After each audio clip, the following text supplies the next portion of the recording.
Mbote na bino nyonso nga mama Linda Kalume na zongi lisusu na pokwa ya lelo pona ko continuer ba masolo ya babokono na bandaki na foi semaine passée nazo continuer na yango lelo na robeta lisolo ya maladie ya foi oyo ememani na milangwa. Voilà, ndenge définition nango elobi eza posé na milangwa maladie oyo bandeko ezalaka na bilembo te foi soki ebandi kobela ne bandeli okomona elembo te.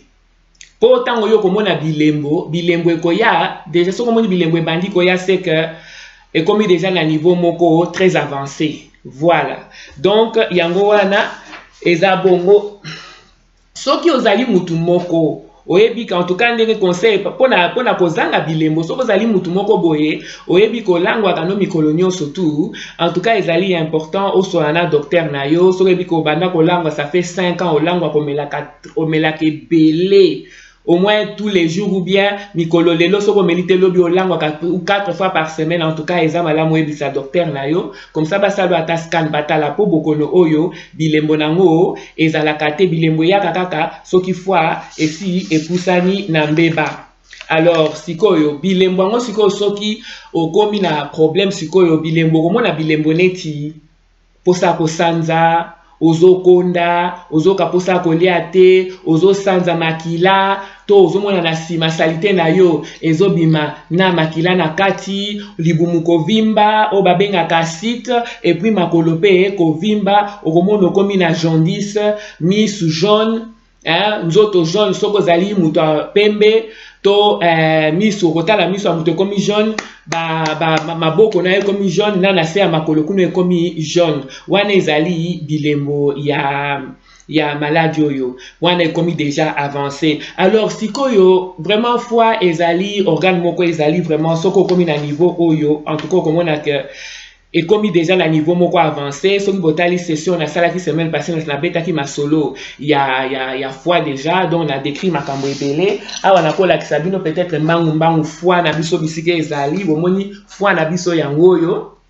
ezali foi ezali ezosala partie ya système digestif ezali organe moko vital elingi koloba organe oyo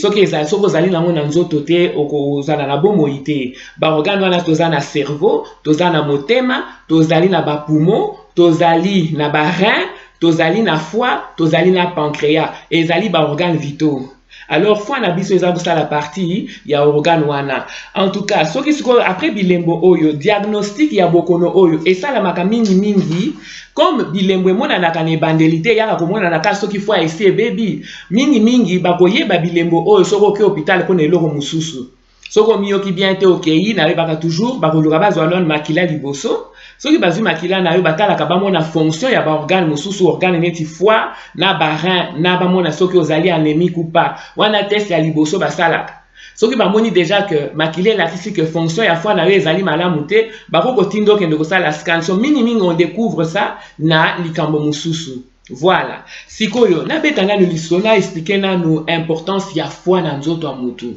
Alors na lié à mon alcool foi ezali organe moko eza na ba fonction moko ya motu ya makasi foi esungaka biso na digestion nanu kolia tango toliaka pona ko digérer foi yaka na o babengi bile wana ezaka liquide wana ezaka na kati ya vésicule biliaire yango mutu ebongisisaka métabolisme na digestion et tout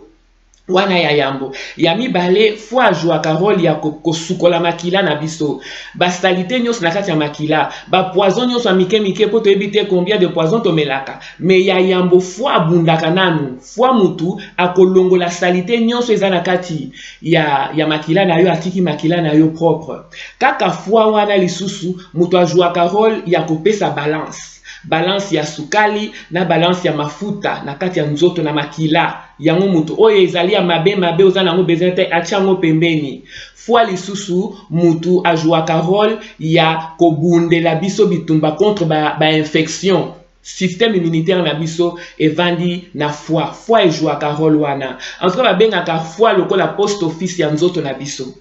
ozomona en tout cas foi ezali organe moko ya résistance makasi babengaka yango en anglais resilient donc eza na résistance eza makasi mpona foi akweya il faut penza ezalaka mbeba ekoti makasi et puis foi ezali organe moko ebotaka lisusu et se régénéraka donc okomona soki omeli siko masanga ebele olangwaka absorption tango foi eza koabsorbe alcool eza koabsorbe masanga wana eza koboma basel mosusu bitengi ya foi ezokufa ozomona donc oza kolongola capacité wana ya ke foi na yo ekoka kobotaka lisusu ezala makasi eza kozala détruit malembe voilà.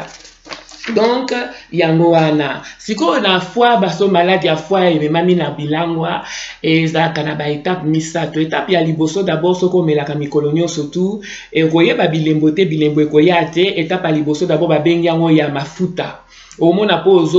oza komela mingi alors foi ezo ko absorber alcool masanga alors sikoyo mafuta ezobota ebele ezobota tango bakomona na scanner bakoloba no tete foi na yo ekomi kobebiso ozomelomelaka masanga omona docteur mosu atuni omelaka masanga ote mais ye azomona eloko mosusu bakopesa katoli tikala likomela tate pendant 1 mois okomona foi wana ekozonga mpona niveau oyo foi no ekokozonga normal. Deuxième ezali hépatite foi ekomi na niveau ya hépatite na hépatite ya infection B C T wana te ekomi benga hépatite elingi koloba inflammé evimbi na niveau wana lisusu bakoyebiso tika komela na libela komelaka lisusu masanga te mpona na moment wana foi na yo ekokozonga normal komela lisusu masanga te okoko récupérer foi na yo wana c'est bon. Niveau ya misato nde obiso nyonso tolobaka tout le temps ezali cirrhose du foie. Nde penza soki bambula nyonso wana yo melaka omela et que otikala kokende hôpital ta tambala moko okomi ka obaluki okomi jaune babengaka cirrhose du foie mona kaka okomi misu jaune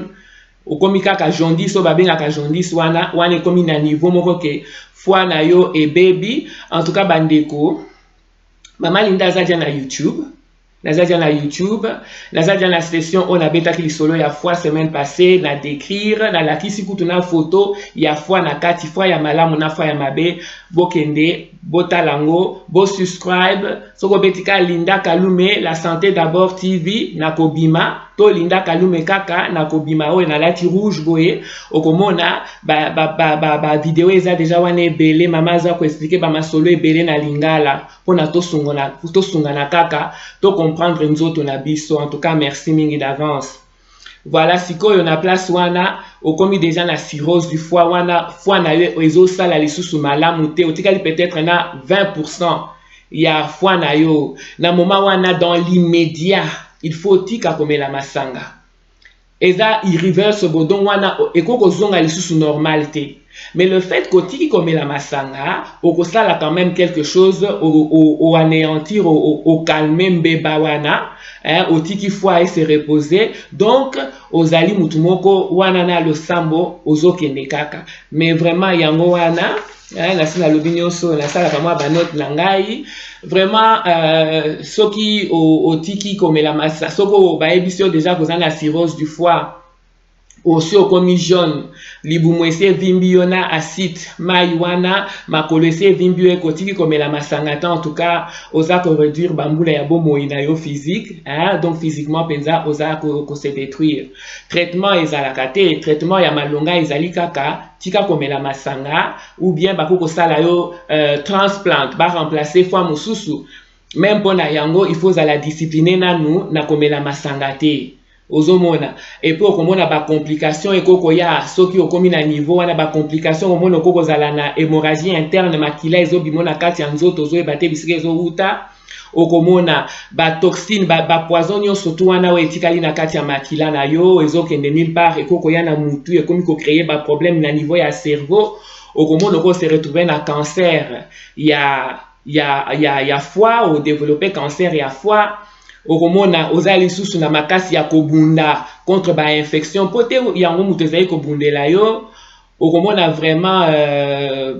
eza bongo kwa nasi na lobi ba complication nyonso nayebi te soki nakokoloba nini mosusu. Prévention nango eza kaka kotika komela masanga to soko il faut mela na bokebi ndenge recommandation na biso na Angleterre baloba soko il faut kaka omela 14 unités par semaine.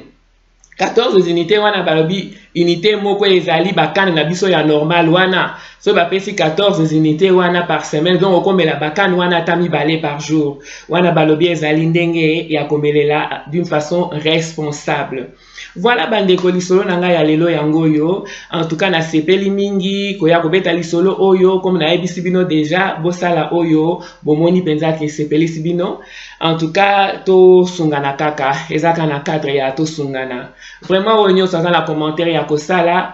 oyo nyonso aza lisolo soko lingi kobeta lisolo numéro na nga ezali na site okokozwa yango nakokoloba yango awa 07075 0709 46 74 wana ezali pe na WhatsApp okotikela nga audio soko za na mwa problème moko olingi mama Linda Kalume alimbola pona bino. En tout cas matondo mingi nakomona lisusu nakomona bino lisusu nzambe soka alingi prochainement bokomona ngai semaine prochaine. Bye bye.